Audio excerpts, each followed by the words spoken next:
मनीष गर्ग। खबर उज्जैन। पुलिस महानिदेशक कैलाश मकवाना द्वारा शनिवार को उज्जैन में जोन के सभी पुलिस अधिकारियों के साथ समीक्षा बैठक का आयोजन किया गया।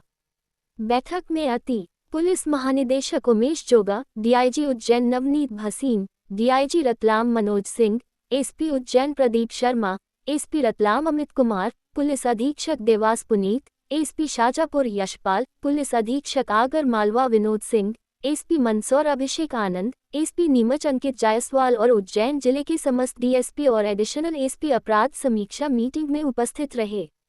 डीजीपी कैलाश मकवाना का ADGP Ujjain range Umesh Joga, DIG Ujjain DIG Ratlam द्वारा पुष्पगुच्छ से स्वागत किया। बैठक में डीजीपी कैलाश मकवाना द्वारा आम जनता के साथ सहानुभूतिपूर्वक एवं अच्छा व्यवहार करने, अपराधों की रोकथाम करने, थानों में दर्ज अपराध की एसपी एवं अन्य राजपत्रित अधिकारियों द्वारा लगातार समीक्षा करने, विवेचना की गुणवत्ता बढ़ाने के निर्देश दिए ताकि पीड़ित पक्ष को न्याय मिले। डीजीपी श्री मकवाना ने कहा कि थाने और कार्यालय में जो भी शिकायतकर्ता शिकायत लेकर आते हैं उन पर गंभीरता से कार्रवाई की जाए। सीएम ऑनलाइन मानव अधिकार आयोग और अन्य वरिष्ठ कार्यालय पर भी जो शिकायत प्राप्त होती है उन सभी में निष्पक्ष एवं तीव्र गति से कार्रवाई करने हेतु सभी को निर्देशित किया। डीजीपी ने कहा कि एसपी एवं अन्य अधिकारी लगातार अपने कार्यक्षेत्र में भ्रमण करें, अपने अधीनस्थ कर्मचारियों को भी अपने थाने क्षेत्र में भ्रमण करने के निर्देश दें ताकि जनता पुलिस की उपलब्धता महसूस करे। उन्होंने पुलिस में अनुशासन बनाए रखने हेतु प्रति मंगलवार और शुक्रवार को नियमित परेड का आयोजन करने और परेड में उपस्थित रहने हेतु भी निर्देशित किया। था कि जोनल मुख्यालय का भ्रमण करके अलग अलग एसपीज और हमारे एसडीओपीज, एडिशनल एसपीज से हम समक्ष में चर्चा करें। कई निर्देश समय समय पर हमने पुलिस मुख्यालय से जारी किया है, उसके बारे में स्मरण कराया जाए और उनका पालन किस हद तक हो रहा है वो देखा जाए। इसके अलावा अलग अलग ज़िलों में लॉ एंड ऑर्डर और क्राइम की क्या स्थिति है, कहाँ पे और सुधार की आवश्यकता है, उस सारे मुद्दों पर हमने विस्तृत चर्चा की है। और मैं आप सबको जानकारी देना चाहूँगा कि उज्जैन जोन में करीब करीब सभी ज़िलों में अच्छी कार्रवाइयाँ चल रही हैं। अच्छा उनका परफॉर्मेंस है, सभी एसपीज का मेहनत से काम कर रहे हैं। पुलिस मुख्यालय स्तर से भी पुलिस विभाग की ओर से जो भी हम उनको सपोर्ट कर सकते हैं अपने फील्ड ऑफिसर्स को, अलग अलग जैसे कि अभी पद स्वीकृति करीब 8,500 पद स्वीकृत हमने शासन से कराए हैं, जिसमें जल्दी भर्ती प्रारंभ होगी। इसके अलावा नक्सल फ्रंट पर बहुत अच्छी कार्रवाई हुई है, जो अभी तक पिछले 6 महीने में 10 नक्सली धराशायी किए गए हैं। किसी भी साल में इतने नक्सली नहीं मारे गए।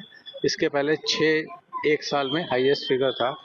हॉक फोर्स में एक्स्ट्रा बल वृद्धि, एसएसयू में एक्स्ट्रा बल वृद्धि, तो अलग अलग फ्रंट पे जो भी हम कर सकते हैं पूरा प्रयास जारी है। पुलिस मुख्यालय में ई ऑफिस हमने स्टार्ट किया है, जिलों में भी जल्दी प्रारंभ होगा। एचआरएमएस की हमने ट्रेनिंग दिलवा दी और सारे हमारे स्टाफ का सारा सर्विस रिकॉर्ड डिजिटाइज हो जाएगा। आगे चल कर के किसी को भी अपने ट्रांसफर्स के आवेदन के लिए वहाँ पर पीएच को नहीं आना पड़ेगा, उनके पोर्टल के माध्यम से सीधे जिलों से अपलोड हो जाएंगे। इस तरीके से बहुत सारी चीज़ों पर हम काम कर रहे हैं और आशा है कि उसके अच्छे परिणाम आएंगे। सर, पदोन्नति को लेकर पुलिस विभाग में खासा आक्रोश रहता है कि समय चले होती है, उसको लेकर कुछ नया कराओ? नहीं, पदोन्नति में तो मेरा ये कहना है कि देखिए, ये एक अनफॉर्चुनेट था कि पिछले 9 साल से शासकीय विभागों में पदोन्नति नहीं हो पाई और इसमें अभी हाल ही में नए पदोन्नति नियम 2025 बने हैं और वर्तमान उसमें मुख्य सचिव ने भी काफ़ी उसमें इंटरेस्ट लेकर के उसको पुश किया है। सीएम साहब का भी उसमें बहुत पॉजिटिव रोल रहा है, तभी वो नए नियम बन पाए हैं। पुलिस विभाग क्योंकि एक अलग है जिसमें कि मोटिवेशन ज़रूरी है, इसलिए 2021 में कार्यवाहक पदोन्नति के 4 साल पहले ही एक नए नियम बना करके शासन से अप्रूव करा करके कार्यवाहक पदोन्नतियां दी गई थी। तो शासन के सारे विभागों में पुलिस एक ऐसा विभाग है जहां कार्यवाहक पदोन्नतियां समय पर दी गई हैं। अब चूंकि नए नियम बन चुके हैं तो उसके अनुसार अब जिनको रेगुलराइज कराना है उनके रिकॉर्ड्स पूरे एग्जामिन करके हमारी कमेटी उसको करेंगी जल्दी। बढ़ती जा रही है, इसके बहुत सारे कारण हैं। मेरा ये सोचना है कि इसमें इंटरनेट, मोबाइल, जो ऑब्ससीन मटेरियल की अवेलेबिलिटी, शराब, ये मोबाइल से कोई कहीं से कहीं किसी से कनेक्ट हो रहा है, समाज में नैतिकता की गिरावट, ऐसे बहुत सारे कारण हैं। तो सिर्फ हम ये कहें कि पुलिस के बूते की बात है तो वो संभव नहीं है। हम देखें कि घर में कोई एक दूसरे के ऊपर वॉच नहीं रख पा रहा है।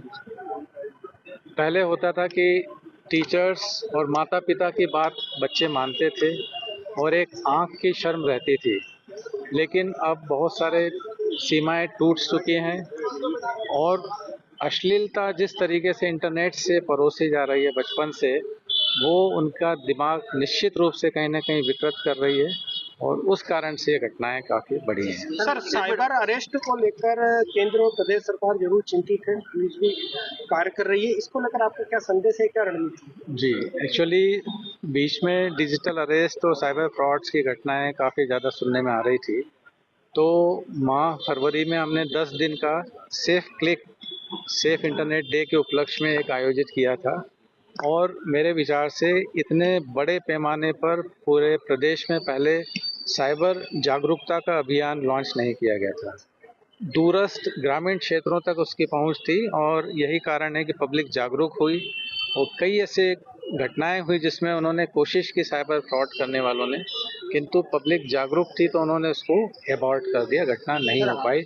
और अभी उसके बाद से फरवरी में हमने जब से अभियान लॉन्च किया है, ओवरऑल हमको जो है इस तरह की शिकायतें, इस तरह के फ्रॉड्स, डिजिटल अरेस्ट की तो करीब करीब थम सी गई हैं। तो प्रयास है हमारा कि कैसे बेहतर पुलिसिंग दिलाई जाए। अपने मध्य प्रदेश के 10 शहरों जिलों को जो है सम्मानित किया गया था सीएम हेल्पलाइन में अच्छी कार्रवाई पर। तो क्या सीएम हेल्पलाइन में त्वरित कार्रवाई की जा रही है और हमारी में जो मर्यादा है एक्चुअली सीएम हेल्पलाइन की वो जो रैंकिंग है उसमें पुलिस विभाग का डायरेक्ट रोल एज सच नहीं है। सीएम हेल्पलाइन सीधे शासन स्तर से मॉनिटर की जाती है और उन्होंने जो भी उनका सिस्टम हो, अलग अलग कंप्लेनेंट से टेलीफोन से बात करके और उस सब के आधार पे उन्होंने वो, उसमें पुलिस विभाग पीएचक्यू लेवल का कोई डायरेक्ट इंटरवेंशन नहीं है।